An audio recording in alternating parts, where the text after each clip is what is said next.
Keamanan informasi. Apa sih keamanan informasi itu? Keamanan informasi yaitu suatu perlindungan terhadap informasi dari segala bentuk ancaman. Contohnya seperti kerahasiaan, integritas, dan ketersediaan. Kerahasiaan yaitu adalah satu pihak yang berwenang yang bisa mengakses informasi tersebut. Jadi, jika informasi itu bisa diakses oleh orang lain, berarti kerahasiaan itu sudah tidak aman lagi.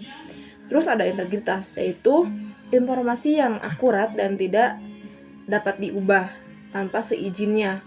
Terus ada ketersediaan. Ketersediaan yaitu informasi ketersediaan saat dibutuhkan oleh pihak yang berhak gitu. Jadi si informasi tersebut jika dibutuhkan itu ada seseorang atau pihak yang emang benar-benar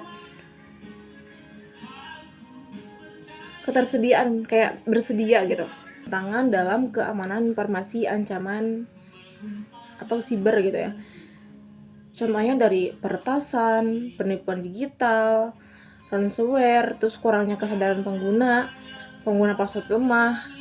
Terus ada juga membagikan data pribadi sembarangan. Jadi kita tuh jangan berani gitu untuk membagikan data-data pribadi kita ke orang lain secara cuma-cuma tanpa ada informasi yang jelas itu dibutuhkannya itu untuk apa.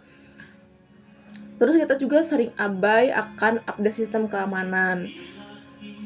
Mungkin memang sulit bagi sistem keamanan lama untuk mengikuti kecepatan perkembangan teknologi. Seperti karyawan organisasi yang menyalahgunakan akses informasi. Terus kurangnya regulasi atau penegakan. Nah, selanjutnya ialah resiko keamanan informasi digital jika tidak dijaga dengan baik.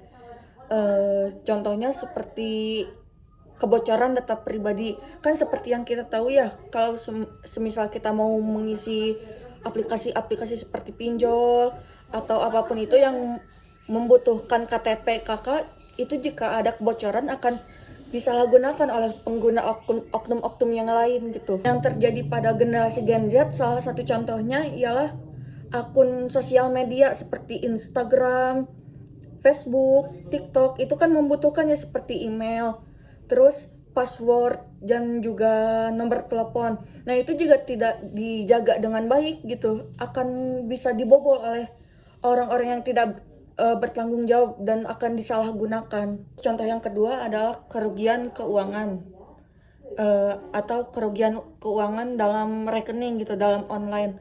Kan seperti yang kita tahu ya, kalau kita sebagai rakyat Indonesia itu kebanyakan orang-orang itu lebih memilih untuk menyimpan uangnya di m-banking. Semua data-data kita kan ada semua gitu di situ, seperti KTP mungkin, terus password, nomor rekening, dan juga kita akan menyimpan uang di dalam situ. Nah, jika hal ini bisa sampai bocor, menurut saya ini akan sangat bahaya sekali karena yang pertamanya kita akan dirugikan, terus yang keduanya m-banking kita akan disalahgunakan, dan yang ketiga mungkin uang kita akan habis gitu. Padahal kita kan udah lama-lama gitu, kita udah nabung, terus kita udah memimpi-mimpikan yang kita inginkan, tapi malah uang kita malah diambil. Contoh yang terakhir adalah nama baik akan tercemar. Seperti contohnya, kalau ada suatu perusahaan gitu kan, pasti perusahaan itu akan menyimpan sesuatu, menyimpan data-data pribadi ataupun data perusahaan-perusahaan tersebut. Jika hal ini bisa bocor, maka data-data tersebut akan disalahgunakan oleh oknum-oknum yang tidak bertanggung jawab. Begitupun dengan data pribadi, seperti semisal kita mempunyai chat pribadi ataupun kita semisal mempunyai aib-aib tertentu gitu. Jika ini tidak dijaga, menurut saya akan sangat membahayakan. Di sisi lain akan menjadi tercemar nama baik kita sendiri, dan juga akan tercemar gitu nama baik suatu perusahaan. Di sini saya akan mempresentasikan pentingnya keamanan informasi melindungi privasi individu. Informasi pribadi seperti NIK, nomor rekening, dan riwayat kesehatan harus dijaga kerahasiaannya. Menjaga kepercayaan publik, perusahaan dan lembaga yang bocor datanya bisa kehilangan kepercayaan masyarakat.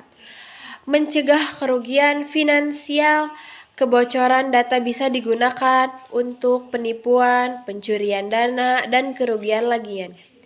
Menjaga stabilitas organisasi atau negara, serangan terhadap data pemerintahan bisa membahayakan stabilitas nasional.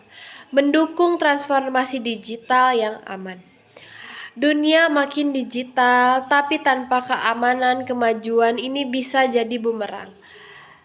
Upaya meningkatkan keamanan informasi menggunakan password yang kuat dan unik, mengaktifkan autentifikasi dunia faktor, melakukan backup data secara rutin, menghindari klik tautan yang mencurigakan, mengedukasi pengguna dan karyawan secara berkala, menggunakan antivirus dan menyusun kebijakan keamanan informasi yang jelas di organisasi.